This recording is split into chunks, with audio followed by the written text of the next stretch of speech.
Hello, welcome to the Tuesday Taster from Cheltenham and Gloucester Unitarians. In this, the week of the coronation here in the UK.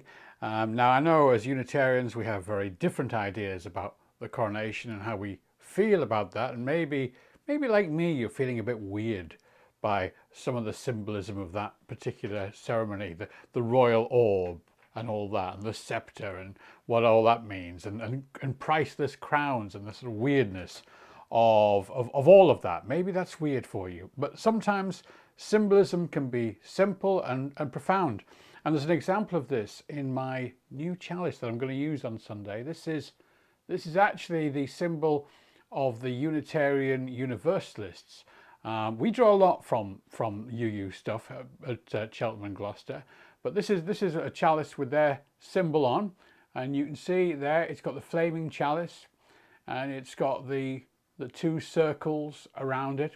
And UU people are kind of encouraged to find their own meaning in this. It could be that it's the kind of flame of commitment, or whatever there. You've got the two circles, which could be Unitarianism as one circle, Universalism as another, or maybe that idea of being inclusive of everyone, quite like the idea of the big space. This is an off-center symbol if you look at it, reminiscent of the Christian Universalists of old, who would put the cross on one side and have a big empty space to the other side to show that there is room for other faith traditions as well.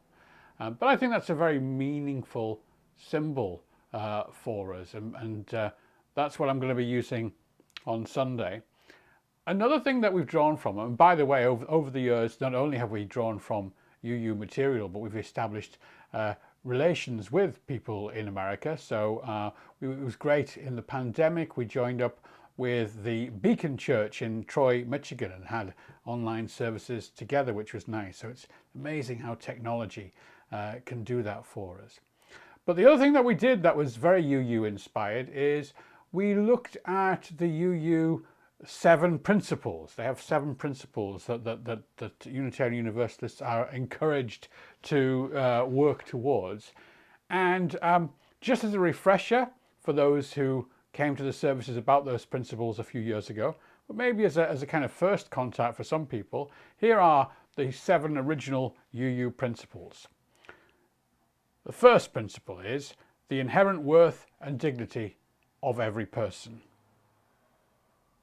The second principle is justice, equity, and compassion in human relations.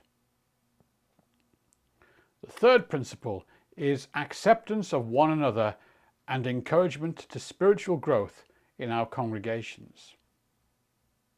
The fourth principle is a free and responsible search for truth and meaning. The fifth principle is the right of conscience and the use of the democratic process within our congregations and in society at large. The sixth principle is the goal of world community with peace, liberty, and justice for all. And the seventh principle, respect for the interdependent web of all existence of which we are a part.